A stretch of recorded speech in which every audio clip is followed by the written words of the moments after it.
প্রোগ্রামটা নিয়ে বলে দিন। উনি বলবেন। না, আপনি খালি এটা করে দিন, মানে ইন্ট্রোডাকশনটা করে দিন। যে সিএসসি যে এবারে জুনের বিলে fuel and power purchase adjustment surcharge নামে 5.7% এনার্জি চার্জের ওপর অতিরিক্ত চার্জ চাপিয়েছে।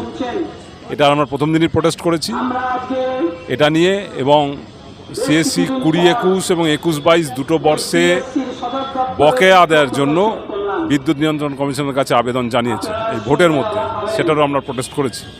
এই দুটো বিষয় নিয়ে আজকে আমরা এদের এখানে সিএসসি সদর দপ্তরে এসেছি কর্তৃপক্ষের সঙ্গে কথা বলতে, এবং এই গত 1 মাস ধরে প্রায় 10,000 সিগনেচার আমরা স্বাক্ষর সংগ্রহ করেছি এই কলকাতা এবং কলকাতা শহরতলি অঞ্চল থেকে সিএসসি গ্রাহকদের কাছ থেকে, যে তারা এই যে এফপিপিএস এবং বকেয়া আদায়ের এই ব্যাপারটা তারা মানছে না।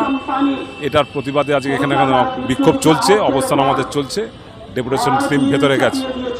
বলছি সিএসসির অল্টারনেটিভ তো সোলার, তো সেটাকে নিয়ে আপনাদের কোনো ভাবনা চিন্তা আছে? সোলারে কেন্দ্র এবং রাজ্য সরকারের আলাদা রেগুলেশন আছে। আপনি ইচ্ছে করলেই আপনার বাড়ির ছাদে সোলার বসাতে পারবেন না, তাদের কাছ থেকে লাইসেন্স নিতে হবে, পারমিশন নিতে হবে।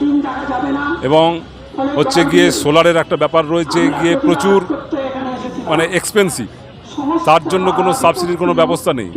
গত বাজেটে ভোটের আগে যে একটা ইন্টারিম বাজেট দিয়েছিল কেন্দ্র সরকার, সেখানে এই 1 কোটি বাড়ির ছাদে সোলার বসানোর একটা তারা পরিকল্পনা করেছে, সেটা সম্পূর্ণ হচ্ছে গিয়ে ভুয়ো ব্যাপার। হ্যাঁ, আপনার ছাদ চলে যাবে, আপনাকে ছাদ দিয়ে দিতে হবে, এবং সেখান থেকে আপনি 300 ইউনিট অবধি মাত্র ব্যবহার করতে পারবেন, বাকিটা সরকারকে বিক্রি করে দিতে হবে, সরকার সেটা নিয়ে ব্যবসা করবে। মানে আপনার ছাদ থেকে ব্যবহার করে সরকার ব্যবসা করবে, সেই ছাদ থেকে আপনাকে দিয়ে দিতে হবে, সেখান থেকে মাত্র আপনি 300 ইউনিট ব্যবহার করতে পারবেন। এইসব হচ্ছে কি একটা গোল গোল ব্যাপার করে সাধারণ মানুষকে বিপদে পরিচালনা করছে। যদি সরকারের সদিচ্ছা থাকে তাহলে সে সাধারণ মানুষের জন্য ওটা খুলে দিক, তারা খুলছে না। এখানে একটা লাইসেন্সের ব্যবস্থা আছে, এবং নেট মিটারিংয়ের মধ্যে দিয়ে আপনাকে বিক্রি করতে হবে, কিনতে হবে, একটা জটিল ব্যাপার। সেইটা না করে সরকার যদি এটাকে খুলে দেয় এবং যথেষ্ট সাবসিডির ব্যবস্থা করে, তাহলে আমরা সোলারে দিতে পারি। কিন্তু এই সরকারই চায় না, কারণ সরকারগুলো হচ্ছে গিয়ে কর্পোরেটদের দ্বারা পরিচালিত, কোটি কোটি টাকা ইনভেস্টমেন্ট করে বসে আছে আম্বানি আদানিরা, তাদেরকে কিভাবে লাভ পাইয়ে দিতে হবে তার ব্যবস্থা তারা করছে। ফলে আপনি চাইলেই সোলারের মধ্য দিয়ে আপনি অল্টারনেটিভ ব্যবস্থাতে চলে যেতে পারবেন না, সেটা সরকারের মধ্যে থাকতে হবে। এইটা যতক্ষণ না তারে সরলীকরণ করছে ততক্ষণ আমরা কিন্তু করতে পারবো না। তাহলে গ্রাহকরা কি কোঅপারেটিভ করে নিজেদের জন্য দাঁড়াতে পারে? গ্রাহকদেরকে এখন একমাত্র হচ্ছে ঐক্যবদ্ধ হতে হবে।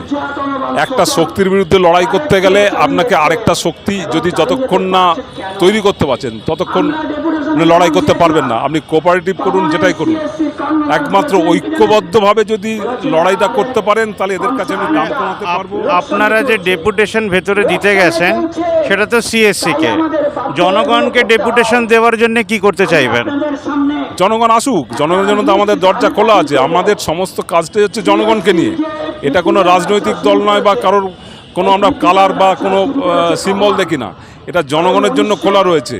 যে বিদ্যুৎকে আমরা মনে করি একটা পরিষেবা, কিন্তু সরকারগুলো এখন কি কেন্দ্র কি রাজ্য সরকার তারা বলছে বিদ্যুৎ হচ্ছে এখন একটা ব্যবসার ক্ষেত্র, মুনাফা লোটার ক্ষেত্র, তাই তারা এটাকে ওপেন করে দিচ্ছে। বিদ্যুৎ আইন 2003 এবং বিদ্যুৎ বিলের যে সংশোধনী পার্লামেন্টে আটকে পড়ে রয়েছে 2022, সেটা দিয়ে তারা বেসরকারিকরণের, প্রাইভেটাইজেশনের ফ্লাড গেট খুলে দিতে চাইছে।